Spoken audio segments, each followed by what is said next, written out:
análisis en la tarde de hoy. Nos vamos hasta Estados Unidos, porque ahí está pasando algo interesante también.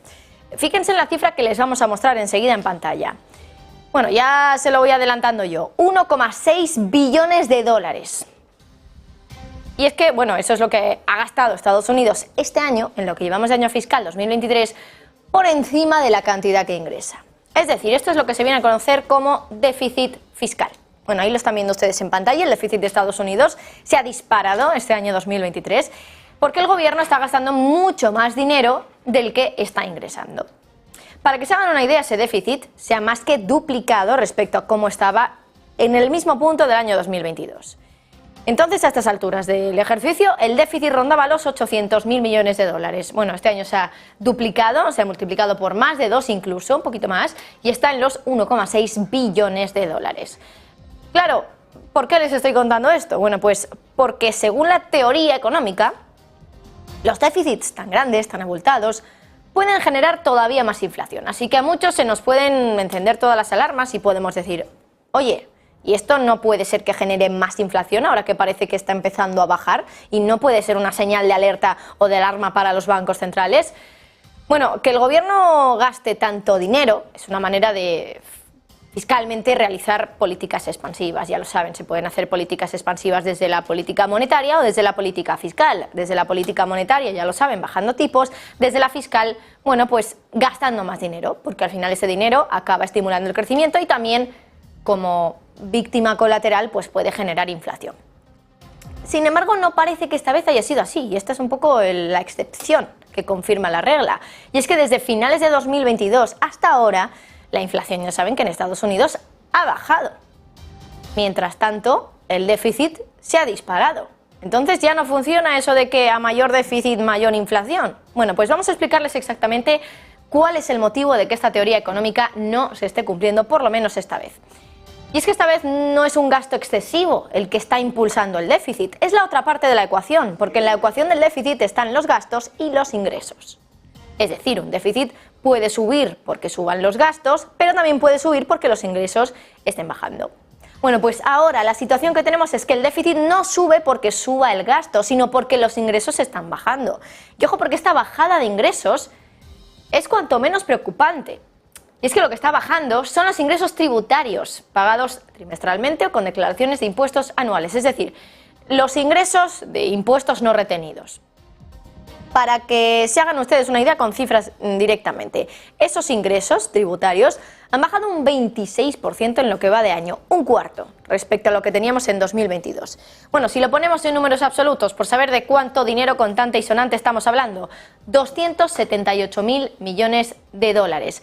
Bueno, y es que ya saben que cuando hay inflación pasa todo lo contrario. Los ingresos por impuestos del gobierno se disparan. Eso lo hemos contado aquí ya alguna vez en Negocios Televisión, porque se calculan sobre una base, sobre un precio que ya ha subido. Es decir, un 25% de 10 no es lo mismo que un 25% de 20, lógicamente. Por eso, cuando la inflación sube, el gobierno, en cierta medida, se ve beneficiado de esa subida de la inflación porque también le suben los ingresos por recaudación de impuestos. Bueno, en 2021 la inflación hizo también que los mercados financieros se dispararan. Y por eso ese año, con todas las ganancias que también se habían obtenido por parte de los contribuyentes, pues aumentó la recaudación fiscal. De hecho, se llegó a disparar a un récord. Pero claro, en 2022 tenemos subida de tipo, los bancos centrales, la Reserva Federal se pone a actuar con respecto a lo que estaba sucediendo con la inflación, sube los tipos, el mercado se desploma y claro, también lo hacen, por ejemplo, las ganancias de capital. Por eso los impuestos que recauda el gobierno con esas ganancias de capital también bajan. Bueno, de momento solo les estamos hablando del lado de los ingresos, pero lo cierto es que en el lado de los gastos también ha habido algo que se ha disparado, ¿eh? No es del todo cierto que es que solo estén bajando los ingresos y los gastos no hayan subido. El gasto ha subido, pero sobre todo una parte de ese gasto.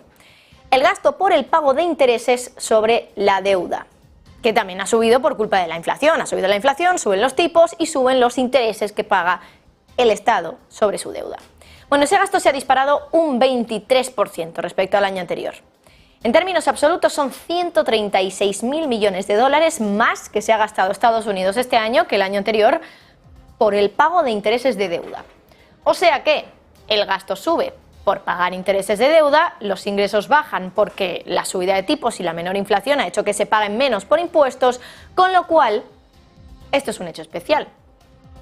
La subida del déficit, que lejos de hacer que la economía tire, nos sugiere todo lo contrario. Y es que, ¿qué le puede pasar a una economía cada vez que ingresa menos, pero gasta más en pagar intereses de deuda, que literalmente ayuda cero a que su economía se expanda? Bueno, pues lo que hace es que se desacelere. Y eso ha ocurrido. De hecho, en el segundo trimestre, el crecimiento del PIB de Estados Unidos ha sido 0,8 puntos porcentuales menor, porque el estímulo fiscal del COVID, del coronavirus, ya no está impulsando la economía como, bueno, pues lo hacía en años anteriores. A largo plazo, ¿qué se espera? Pues que esta situación todavía empeore más, que haya más déficit. De hecho, la Oficina del Presupuesto del Congreso espera que los déficits sigan creciendo, alcanzando el 7,3% del PIB en 2033. Esto es un aumento del 5,5%, desde el 5,5% que teníamos el año pasado. Un aumento de casi 2 puntos porcentuales, del 5,5 de 2022 al 7,3 que se espera en 2033, es decir, de aquí a 10 años. Lo que se proyecta también es que el gasto en intereses netos de la deuda aumente y que ya suponga el 3,7% del PIB durante ese mismo periodo. Esto contrasta también con el 1,9% del año pasado, de 2022. Mientras tanto, la inflación, lo que habrá ocurrido, según dicen desde esta oficina del Congreso, se habrá estabilizado en ese objetivo del 2% de la Reserva Federal para el año 2033. Así que la inflación habrá bajado, sí, estará un poco más baja que ahora, que recuerden está en torno al 3%, pero lo que habrá subido mucho es el déficit y habría que ver también cómo nos vamos a encontrar la inflación entonces en una década, cuando suban los déficits por menores ingresos, por mayores gastos en intereses, mientras la inflación parece que ya después de 10 años ha conseguido llegar a ese objetivo del 2%. Último análisis ya en la tarde de hoy y vamos a volver a